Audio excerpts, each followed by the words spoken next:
Welcome to this module of the ZK Whiteboard sessions. I'm Nico, I'll be today's host, and with me is Albert. It's a pleasure to be here. So today we will be speaking about folding schemes. I'll review the definition of folding schemes because, as I understand, there's a module where these are discussed already. Absolutely. Module 14. Yeah. If you haven't seen it, go check it out. So yeah, we will review what they are, and then I'll give an overview of what has happened since the Nova scheme was introduced in 2022. And after that, we will focus on one of these schemes, namely Hypernova. Sounds good. All right, let's get into it. All right, so folding schemes.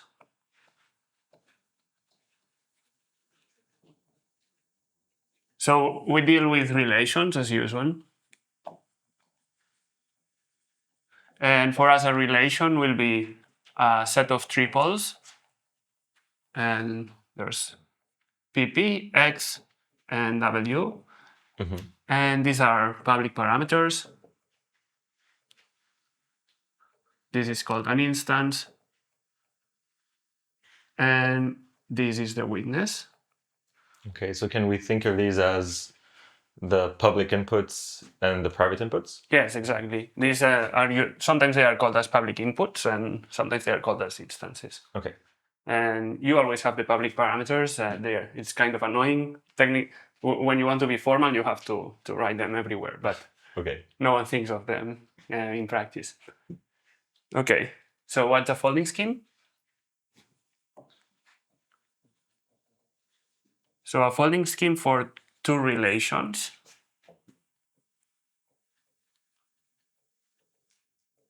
R and R ACC. Mm-hmm. And this ACC is an abbreviation for accumulation. Okay. But we could also say R1 or R2. It's an interactive protocol.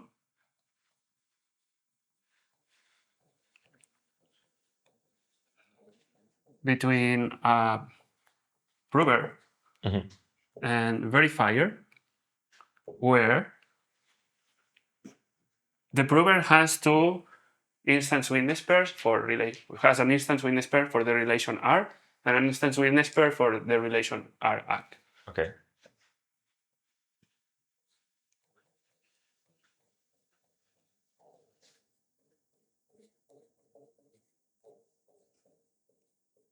So I'm going to assume that the public parameters are the same for the two relations. Sure. For simplicity. Okay, and the verifier knows the parameters and the input, the instance. Mm-hmm. Okay, and then the prover and the verifier exchange messages, so it's an interactive protocol. And eventually, they output a new instance witness pair. So X3, W3. Mm-hmm. This is known to the prover. This is all the verifier outputs only the parameters and this. Okay. So and the prover also outputs W3. Okay. But it keeps it private.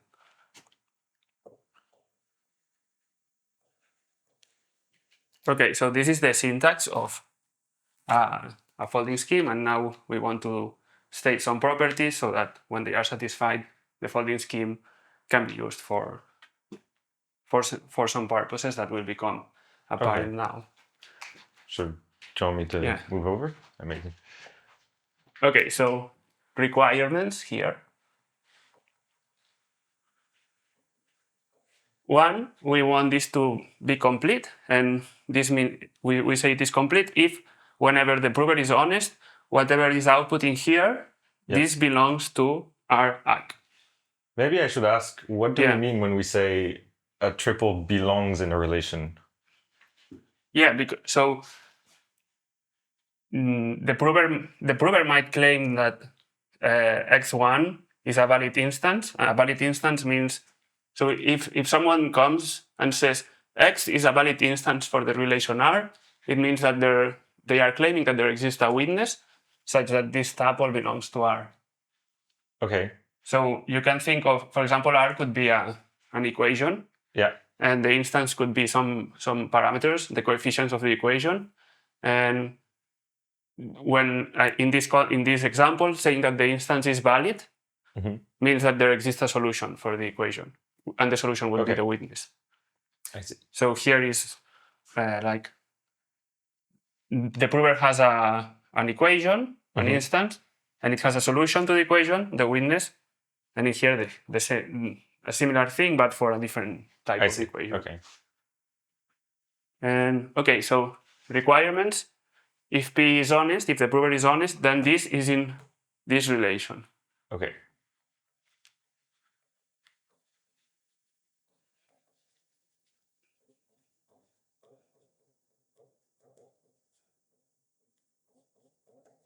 In the accumulated relation.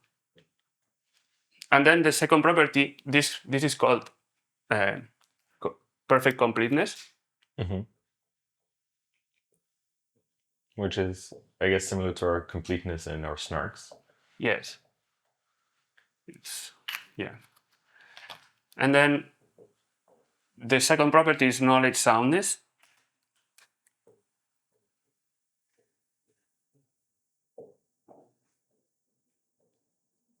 And we will not get into the formal definition of knowledge soundness. I'll just provide the intuition of what it means. And it means that if, for any prover, malicious or honest, if the output belongs to the accumulated relation,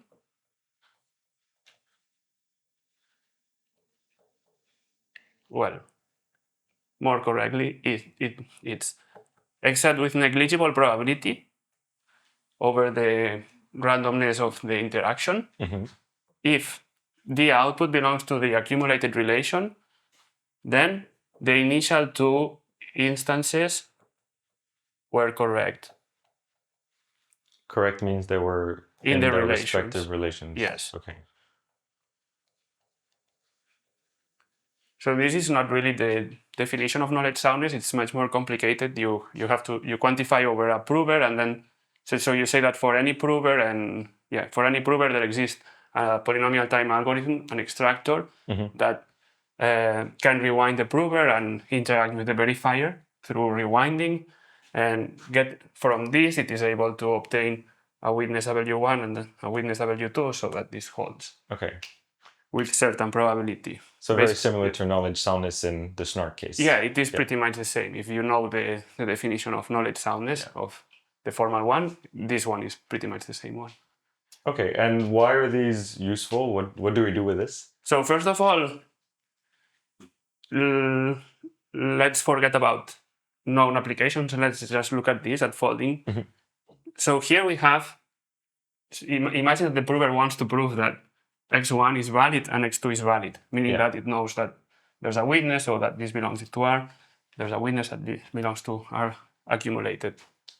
So this technique allows to reduce this task, the task of proving this and this, to the task of proving just this, because of the knowledge soundness, right? Right. So if this step is relatively cheap, you are kind of saving work to be done. That makes sense. You had two tasks, and now you have just one task by paying a small price, assuming that this is cheap to be done. So that's apparent. I think this is makes it quite apparent that folding has potential. Absolutely. And what do we use it for? Yeah. So a typical application of folding is for IVC, or incremental verifiable computation.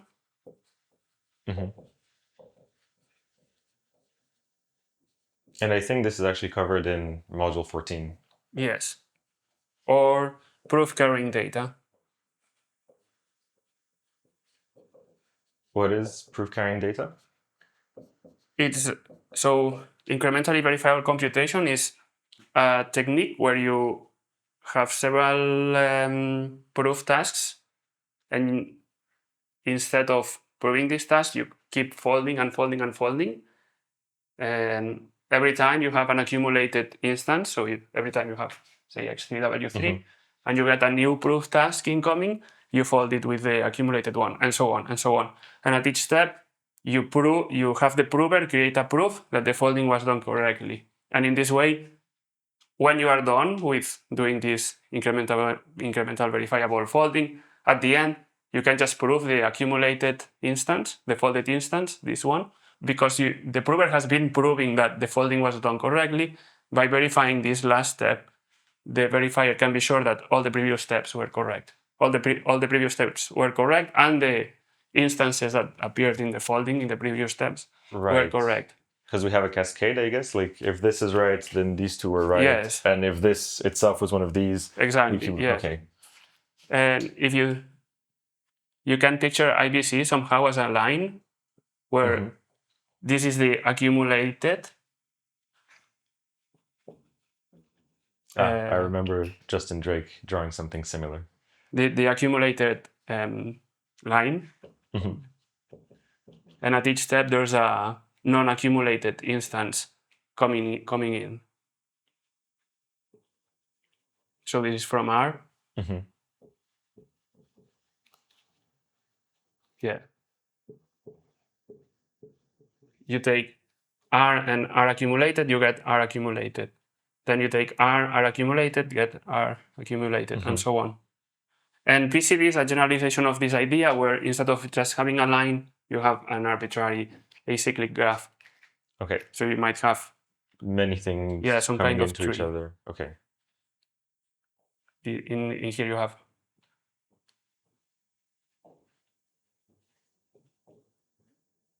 And then in the leaves you might have R. I see.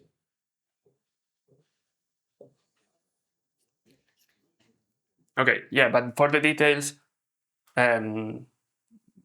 people should check the previous module. Yeah. So Nova from Module 14 is a folding scheme. Yes. Or uses a folding scheme? It is a folding scheme. Okay. What has changed since? Yeah, let's discuss this. Okay, so now let's see what happened since 2022 when Nova was published. So Nova was a very influential paper. A lot of work has come after it. So let's see. There's different lines of work, and each line of work addresses different aspects. Okay.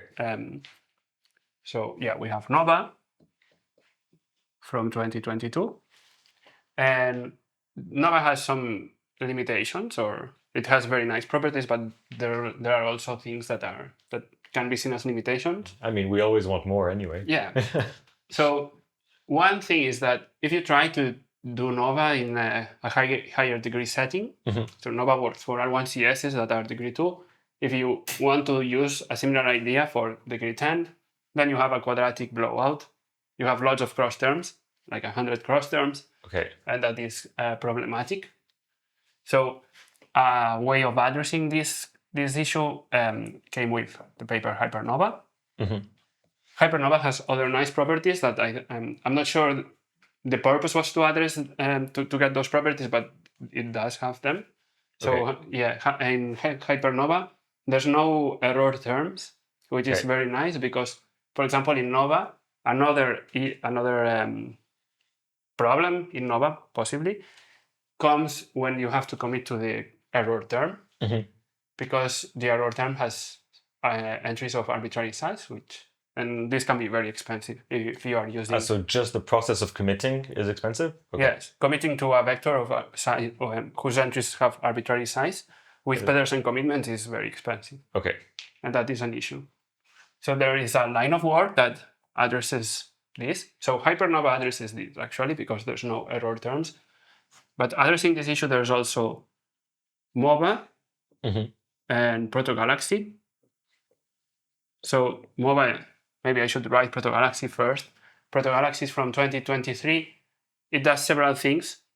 I'll talk about ProtoGalaxy in a minute. Let me just start with MOVA because it's simpler conceptually, and what it brings to the table is simpler. So MOVA is just a variation that we published recently, where we show that it is not necessary to commit to the error term in Nova.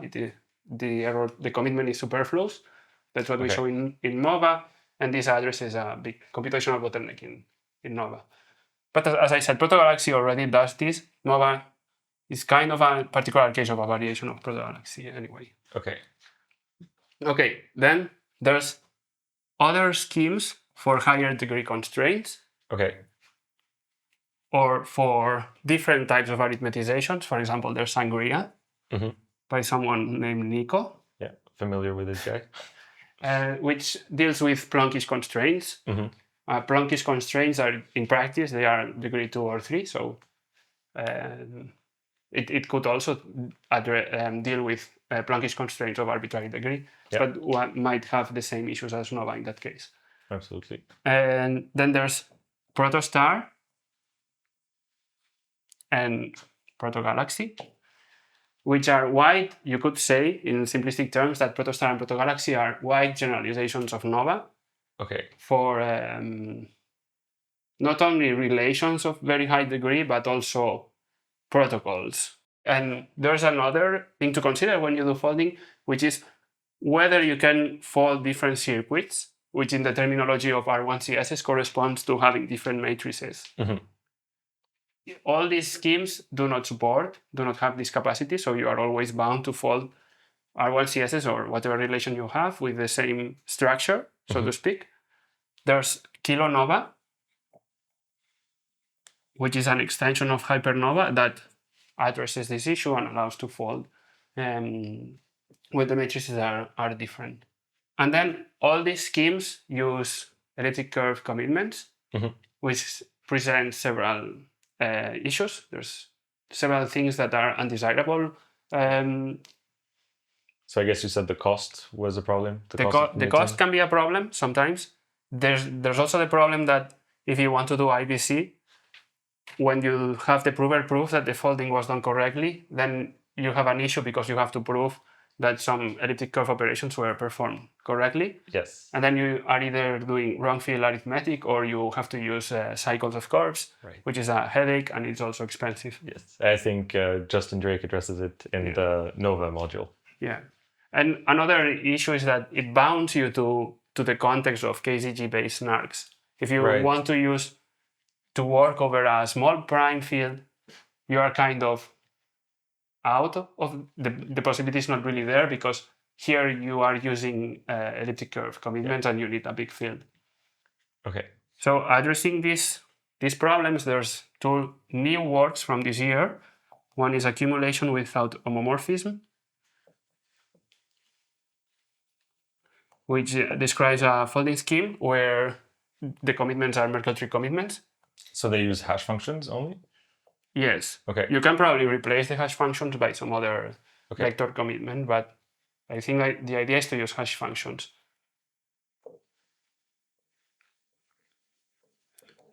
And in this case, there's really no homomorphism being used, which is completely different to what's been the common trend before. And then there's lattice fold, which is an analog. It is an analog of Hypernova for lattices.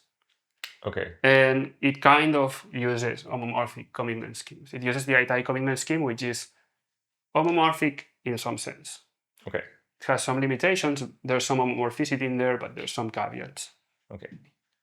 So I'm trying to get a representation of your map. The ideas were go beyond R1CS, deal with cross terms, you said, and get rid of elliptic curves maybe, or the cost of committing. Yes.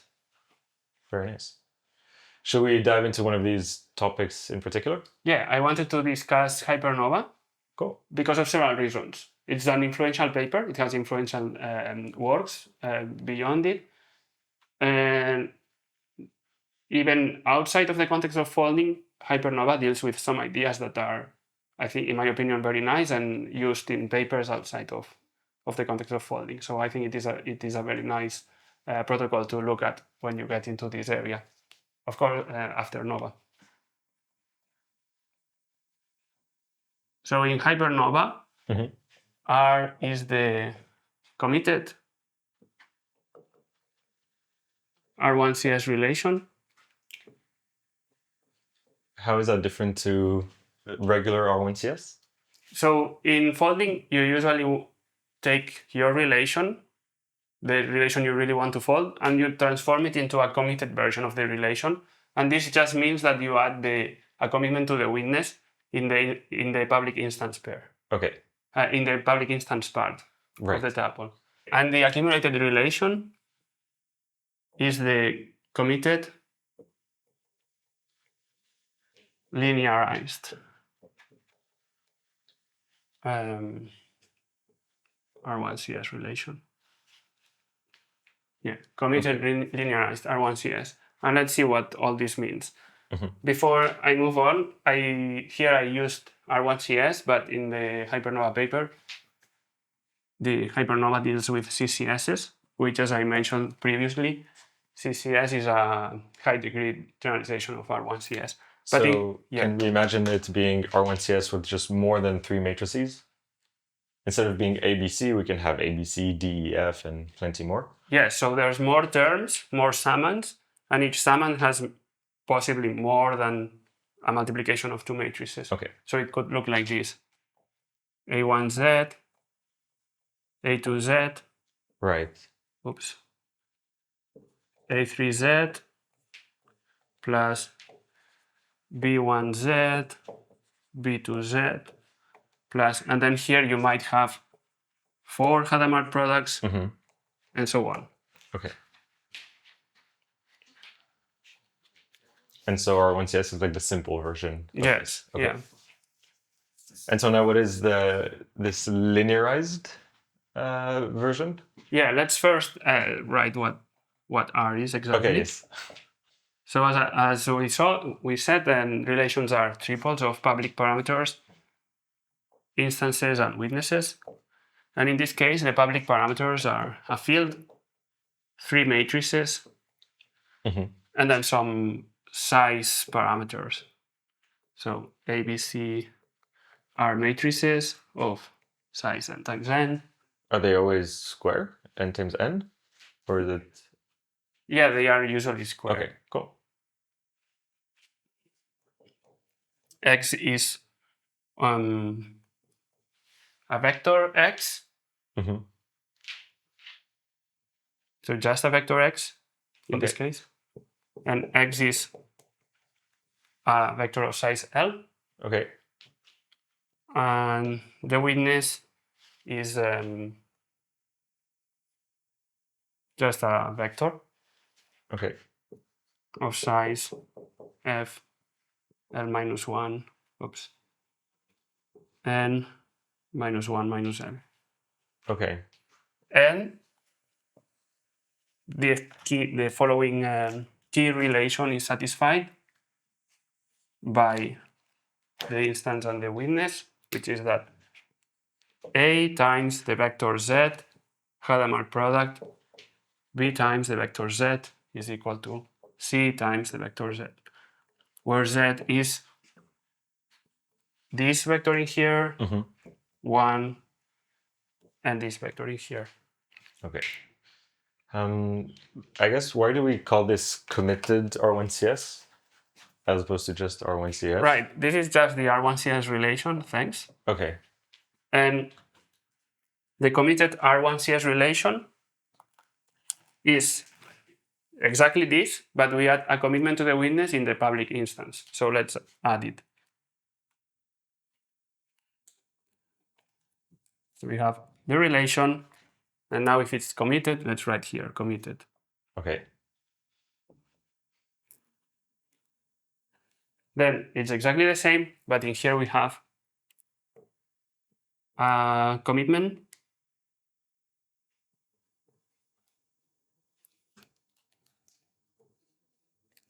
Okay. And so this commitment is the commitment to the vector W for some fixed commitment scheme, which in Hypernova is usually Pedersen or KZG. Okay. And you do this all the time in folding schemes. You have a relation you are interested in, and you transform it into the committed version of the relation, where you simply add a commitment to the witness. Okay. Because that is useful for the folding scheme, or? Yeah, the folding scheme really requires you to commit to the witness for security reasons. Okay. Okay, so this is outside of the definition. Right. Yes. Okay. So now let's see what's the linearized R1CS. So again, we have triples.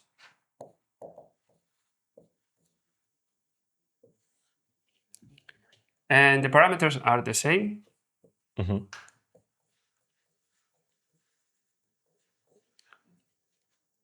And the instance now looks as follows. So we again have a vector x. Okay. And then we have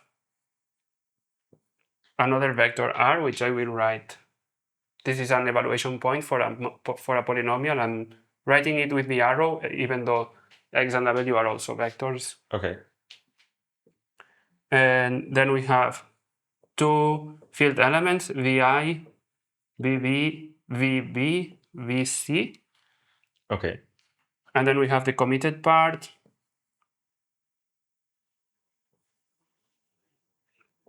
We have a commitment. And the witness is a vector.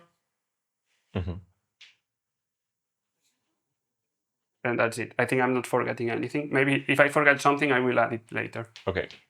So R is a point with log n coordinates via VA, VV, VC are field elements. X and this commitment is the same as in the original R1CS, and W is the same as before. And then the key property here is the following. So the instance and the witness are valid if the following holds. So yeah, this will look a bit weird now, but when I explain how a hypernova works, it will become clear why we have what I will write in here. Sounds good. So we have the multilinear extension of A. Okay. Let's discuss later what that means. Sure. Evaluated at R and summed over all elements of this hypercube. We will unpack this later. Okay. I have many questions. Yes. And the multilinear extension of Z at Y. This is equal to VA. Okay. And then we have the same for B equal to VB, and the same for C equal to VC. Okay. Okay.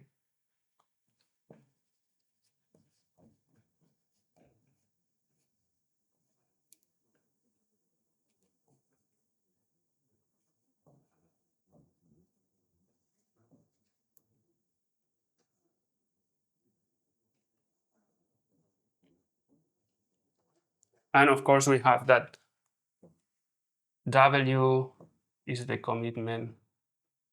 Oh, same as before, I'm guessing? Yes. Okay.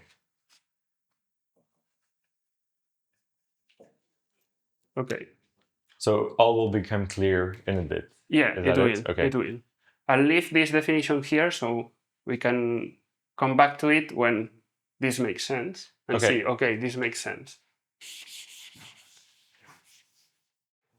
So yeah, let's unpack a bit what's going on here. So I will not define what a multilinear extension is. For that, there's some module. Yeah, absolutely. There's the SumCheck module where I think we cover this. Okay, I'll just mention that if you have a map from this set to a field, then f of x will denote the multilinear extension of f. Okay? Yeah. And I'll be calling this the hypercube of dimension m. Okay. fancy naming. Yeah, very fancy name for a very simple thing. It's just all the ones and zeros, all the combinations of zeros and ones? Yes, Is that exactly. it? Okay.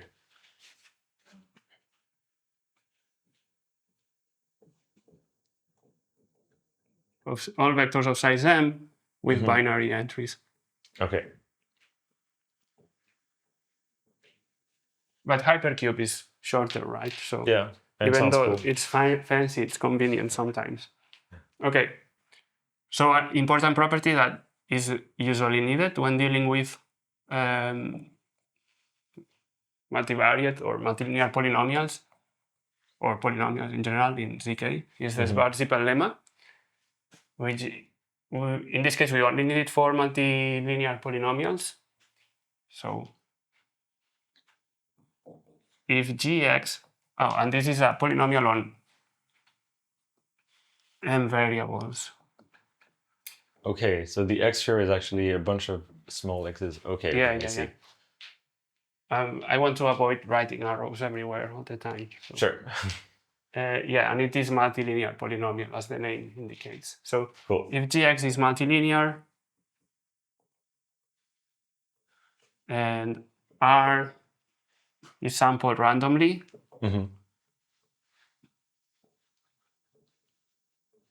uniformly in Fm, then the probability that g of r is 0 is at most 1 over f, the size of f. Okay, so similar to what we had with our univariate polynomials back in our zero testing, I think. So the number of variables doesn't affect this at all? No, it does not. Okay, so how are we combining these things? You said it would all make sense. I'm looking forward to seeing it click. Yeah, let's do it. So as I mentioned before, Hypernova, in Hypernova you apply the first step of the Spartan scheme, the Spartan snark from SETI. So I think it would be nice to explain this first step in the context of Spartan. Sure. So it's still going to take a while to get to here, but we will get there eventually. Okay. Okay. So the Spartan scheme. So the Spartan is a snark for R1CS relations.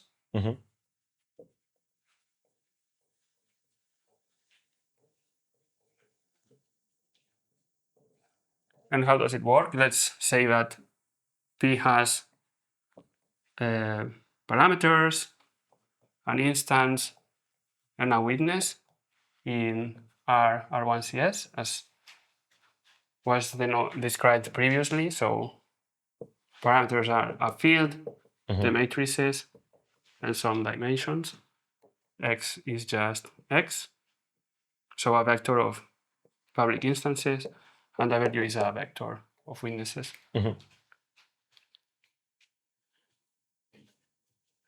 Okay, I'll leave this here. And now the prover claims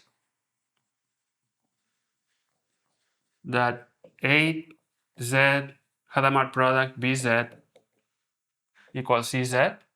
So yeah, it claims that AZ Hadamard product BZ equals CZ.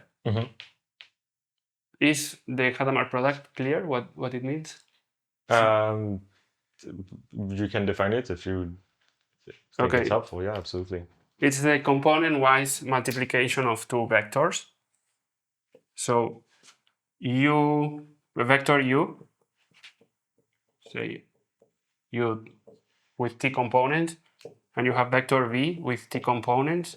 And we'll do V1 times U1. Yeah. And, okay. Then U Hadamard V is U1, V1, blah, blah, blah. UT, VT. Okay. And yeah, notice that because this is matrix to vector multiplication, this is a vector, right? Okay. And this is a vector too. Yeah.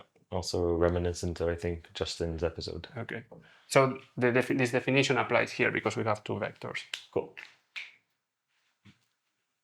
Okay. let's switch. Oh, sorry, yes.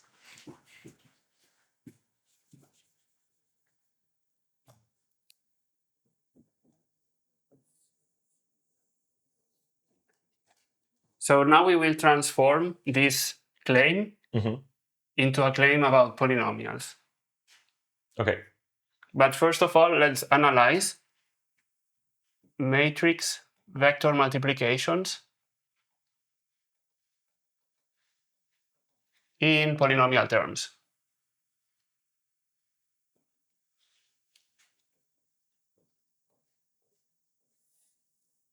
Okay, so let's look at A times Z, Z. Oh, by the way, here Z is x1w. Like before. Yeah. So let's just look at A times Z. Let's also forget about the structure of Z. Let's just think of Z as one vector instead of a concatenation of 3. And yeah, so A is a matrix, right? So A has entries. It's an n times n entries, a matrix. So we can picture the entries like this. But we can also look at A as a vector in f n square, right? How would you do that? Because there's n square entries. So if we flatten it, we get a vector with n square entries. And if we look at A as such a vector, we can consider the multilinear extension of A. Right. Which is A times, not times A, and then there's variables. I'll denote them U's, UN square. Oh, sorry. U log n square. Right? Because when you take the multilinear extension of a map, the number of variables you have is the logarithm of the size of the hypercube. So here maybe it's to make it,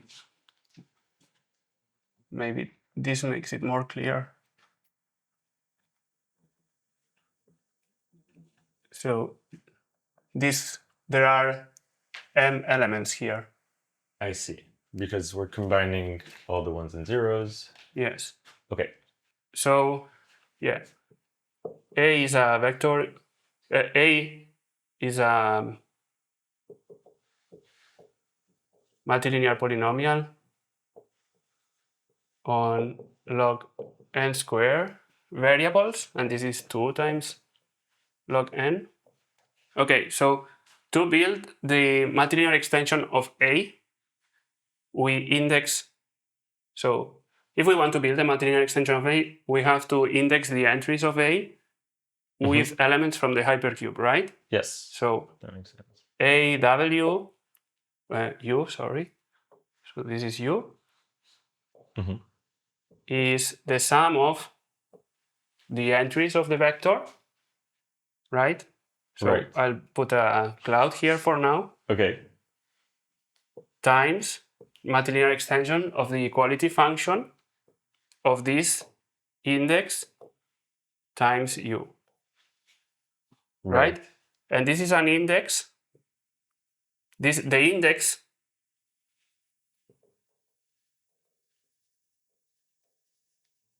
runs over the entries of the hypercube of dimension log n squared. Right. Because we said this. Okay.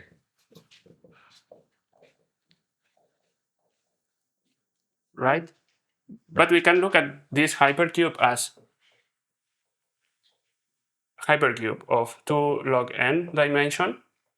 And we can look at this as the direct product of 2 hypercubes. Okay.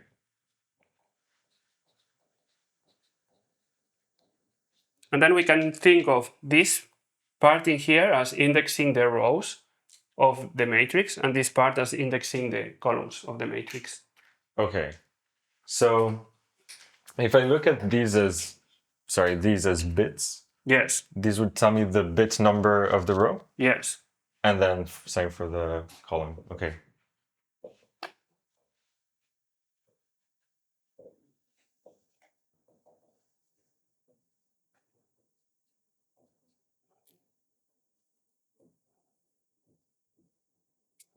So we split this hypercube into chunks, this one and this one. Okay. And then this expression in here becomes the following thing. So it's the sum over x in the first hypercube and y in the second hypercube of a xy. So axy means the entry indexed by the column represented by this element of the hypercube, and row, and the column indexed by this element of the hypercube. Okay. And then there's the equality polynomial, multilinear extension of xy, evaluated at, and now we look at u as we also split u into two tuples. Okay. So X, y. So here we are writing u as xy, where x is a tuple of n log n variables. And y is also. Yeah, y is a tuple of log n variables. Okay? And this gives us a of xy. Okay. So to summarize this step, what we've done here is the multilinear extension of a matrix. Yes. Okay. And we've written it in a nice way where we know what happens when when you replace one part of the variables of the multilinear extension with an index for a row or for a column. I see. Yeah. And notice that in particular, if you take x, y here, of course, we get that the multilinear extension evaluated at xy is the matrix. Is the entry. The entry that we wanted. Yeah. That makes sense. I guess that's the important part. Yes. Okay. So now that we understand multilinear extensions of matrices, we're getting one step closer to this. Yes. Right. Slowly but steadily.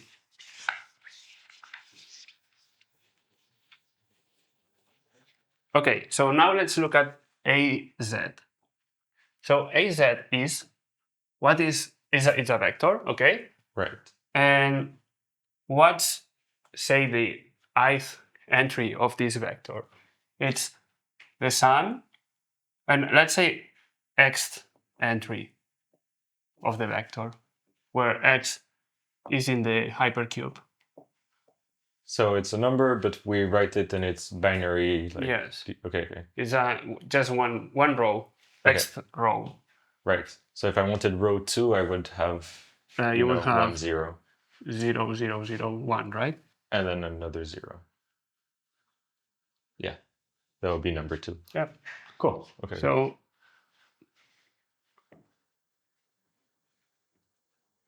the x entry of this vector is the sum of the entries of the matrix A in the row x. Yeah. So sum over the column indices times a bit of linear algebra in the head for our viewers. Yeah. Okay. Times the entries in Z. Okay. But this is, and we have this at each x. At each x entry. Yeah. But this is the sum over y in this hypercube. So let me write b and prime here for brevity. Okay. And then we have the multilinear extension of a xy, and then multilinear extension of z at y. Okay. right? So let's write We're getting phi of A of x to be the map where you sum over this hypercube. You keep this x as a variable okay. and replace the y's by the entries in the hypercube and multiply by. Okay, so That- phi of A is what we just said here. Like Yes. when we plug in some x, it gives us Yes. that row. Okay. Yeah, so phi A of a specific x in the hypercube is one of these rows, Okay. right? So phi A of x, and it is a multilinear polynomial. It's easy to see that it is multilinear. Multilinear or multivariate? Multilinear. Oh, multilinear. Okay. Yes. Yes. It's the multilinear extension, and that's Yes. our only variable. Yeah, there's only this variable. You can, if you want to do it as an exercise, you can write the multilinear extension expression, the typical one for both of them. Mhm.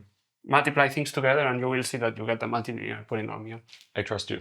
So phi of A is the multilinear extension, actually, of A times Z. Okay. Because it is a multilinear polynomial on log n variables, and at each entry of the hypercube, you get one of these entries of this vector. So by definition, it is the multilinear extension of A times Z. I see. Ah, I think I see where we are going now. We are slowly approaching, yeah. Yeah. So now recall that P claims that AZ Hadamard VZ is equal to ZZ. Okay? So this is an equality between vectors, right? So Yeah.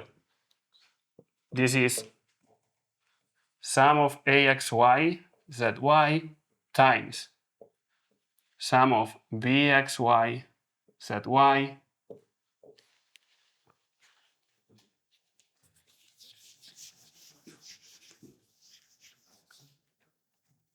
minus sum of CXY ZY equals the zero vector on all entries. Okay, so here what you've done is you've moved this to this side and you've put it equals 0. Yes. Okay, I see. And this is an if and only if. Okay. But then remember that phi A of x is the multilinear extension of these vectors. Right. So if we consider, so we can see that this holds, if and only if the following expression holds over the whole hypercube.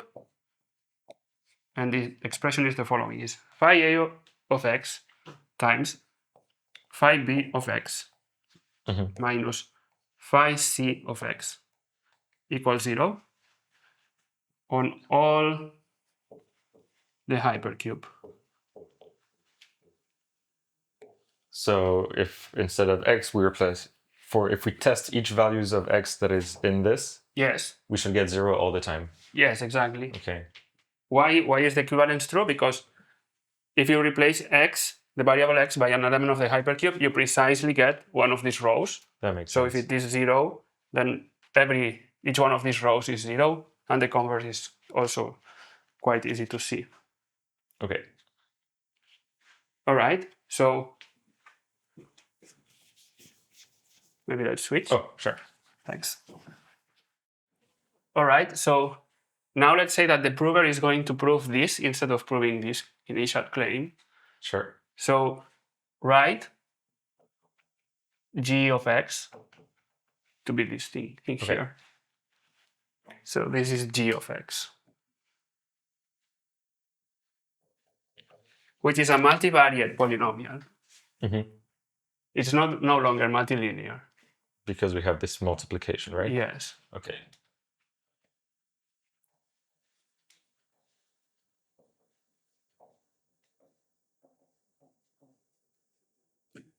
All right.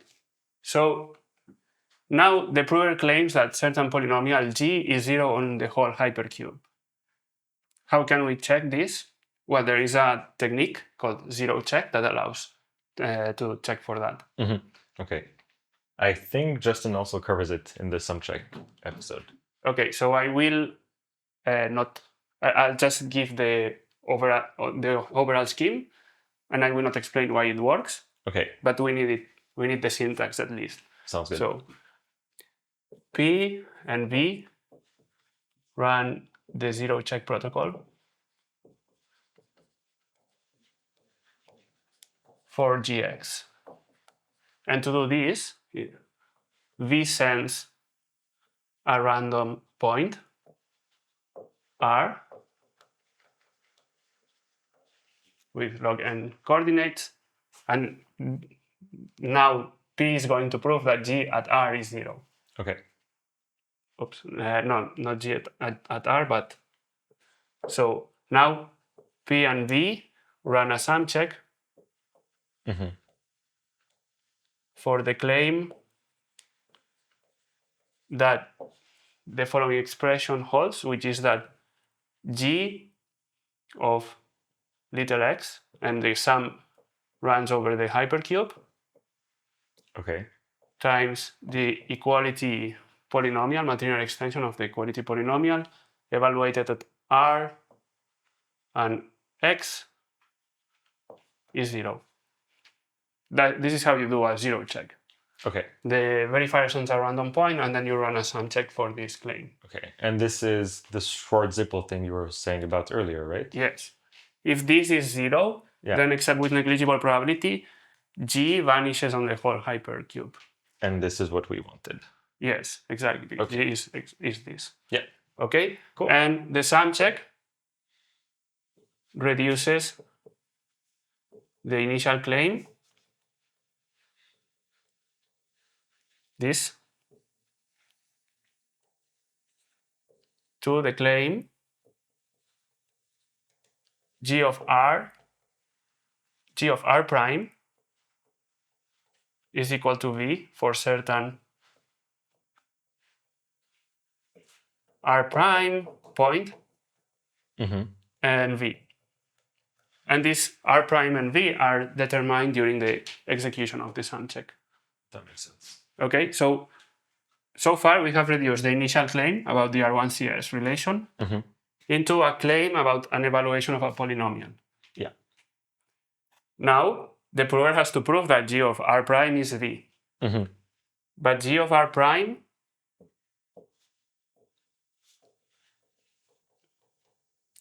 is phi A of R, phi B of R prime, minus phi C of R prime. Okay. Okay, so now P provides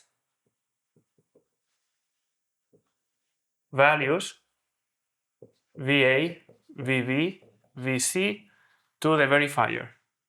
And it claims that phi A of R prime is VA, phi B of R prime is VB, and phi C of R prime is VC. Are these the same that we have in here? Yes. Nice. So V checks that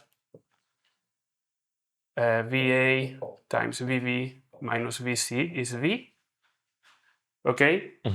And now P is left to prove that phi A at R prime is VA, phi B at R prime is VV, and phi C at R prime is VC.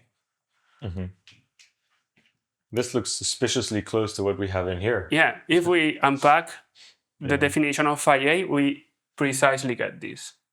Where do we have it? Oh, phi A defined here. If we replace x by R prime.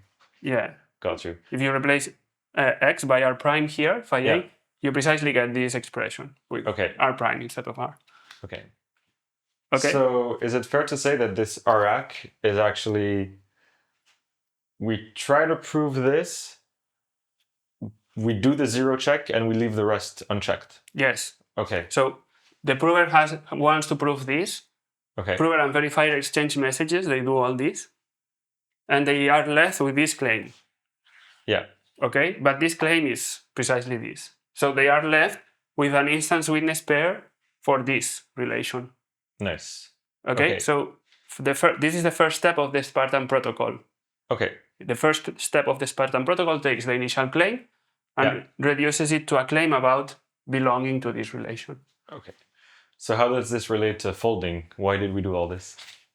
Well, it is actually very nice because this relation is very easy to fold because it's really a linear relation, right? Why does that make it easy to fold? Because when you fold, the way folding usually is done is you take a random linear combination of the witness, and then in Nova, for example, the relation is quadratic, and this causes a mess because the relation is not linear. So taking linear combinations of witnesses is not compatible with your original equation. That's why we had all this error term situation and cosines. Okay. But if your original constraints are linear, taking linear combinations of solutions gives you solutions to the original constraint. Right. Without changing the constraint. Right. Could you maybe show us? Yes. Now, Hypernova. Say we have an instance from the committed committed R1CS.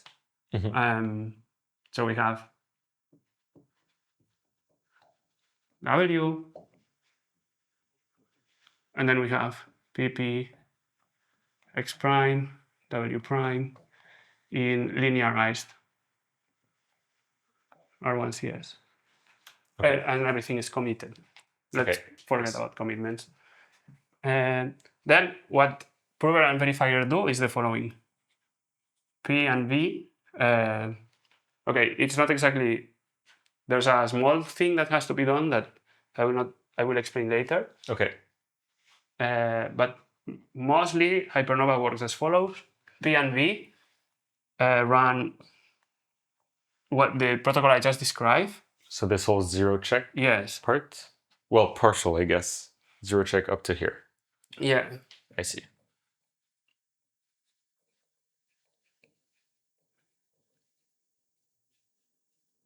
To transform this instance into a linearized R1CS instance.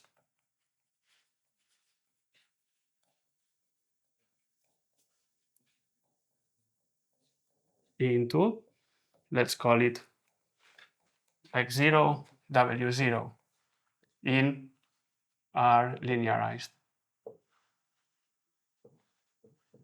R1CS. Okay. And now prover and verifier are left with folding two instance witness pairs from the linearized R1CS. Which is this thing. Yes. So let's write what they are. There's X0, X0, R0, VA0, VV0, VC0, and X1, X prime, X prime, R prime, VI prime, VV prime, VC prime. So here you're ignoring the commitments just because we don't really need them, or? No, we should add the commitments here, but I'm ignoring them for simplicity. Okay. Or maybe I should add them. Let's add them. All right. So commitment to witness W0, commitment to witness W prime. Okay, so there are two cases here. Whether the evaluation point is the same or whether it is different. Okay. I'm going to assume that it is the same for now. Sure.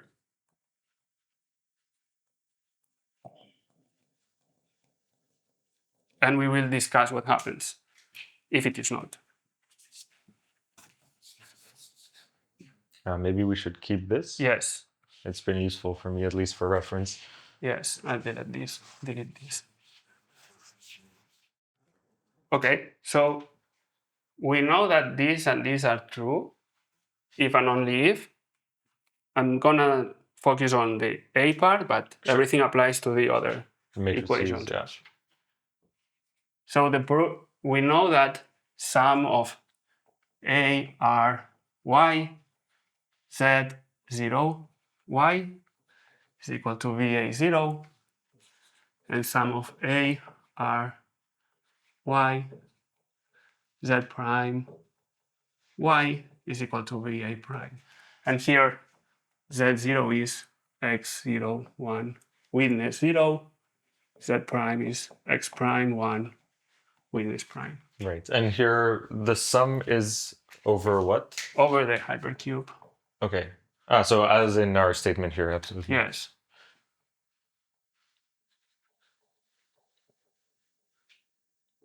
So folding now proceeds similarly as in Nova. Verifier sends a random challenge, random element, alpha in the field. Okay. And now, notice that if you take a random linear combination of Z0 and Z prime, then you keep the same identity with the random linear combination if you add a corresponding random linear combination in here. Right. Because we can factor things, right? Yes. Is that correct? So we have that. Actually, I'll move to the other side. Yeah. So it is very easy to see that if these two things hold, then the sum of ry times z0 y plus alpha z prime y is equal to va plus alpha va prime. So just to visualize, if we distribute this, we have this sum up here. Yes. Plus alpha times that sum. Yes. And it's actually these results. Okay, cool. Yes. So the accumulated witness will come from the accumulated Z3, which will be Z0 plus alpha Z prime. Right. Which is x0, 1, W0 plus alpha, x prime, 1, W prime. Okay. Okay? So, yeah. So we had these two were the same. Yes. These two we update like this. Yes. These we've updated there. Yeah, and what about the commitments? The new value for the accumulated value for A is going to be VA0 plus alpha VA prime. Okay. Yeah. And for the commitments, commitment to the W3 is just the commitment to the linear combination of the two witnesses we started with, which can be computed using the homomorphic property. Okay. So if I add two commitments together, I get the commitment of the sum. Yeah. Cool. So we did this protocol to go from R1CS to linearized R1CS because it's very easy to do this. Yeah. Okay. And that's our folding scheme. And the step that goes from R1CS into here can be generalized to high degree without paying too much of an overhead. You just do a sum check. You do a similar reduction. There's also the nice thing that you don't commit to any error terms. There's no error terms appearing anywhere, actually. Right. Because when you actually do the folding, you are folding a linear relation, which is super simple to do. Okay. Well, simple. Yeah, well. This part is simple. But I think going down to here was a bit, Yeah, but going down to here was the... We worked it was not folding the linear part, right? True. And yeah, there's one thing left, which is when R0 is not R prime. And Hypernova uses a really nice trick to deal with this issue. Cool. So let's maybe, wrap up how the Hypernova folding scheme works and then wrap up the whole module maybe. Okay. So the Hypernova scheme folds CCS instances into linearized CCS instances. We wrote the scheme for instead of CCSs for R1CSs. Yeah. The way it works is first it uses a sum check and a smart way of expressing the initial R1CS constraint in terms of polynomials and in terms of a zero check. So in terms of a claim about a polynomial, multivariate polynomial being zero on the hypercube, and then uses zero check, which uses the sum check to prove this claim. And we saw that when you use the zero check for this claim, you end up with a so-called linearized R1CS relation, which looks like this. And then we saw that if you have two linearized R1CS relations, it's very easy to fold them together. You just send a random challenge and take the linear combination of everything. Okay. Yeah, we made an assumption while describing the scheme. It is a strong assumption. You have to deal with the general case where the two evaluation points are not the same. The trick in Hypernova, where this is dealt with, is really nice. I recommend everybody to check it out. Sounds good. And yeah, that's the overview of Hypernova. Amazing. Thank you very much.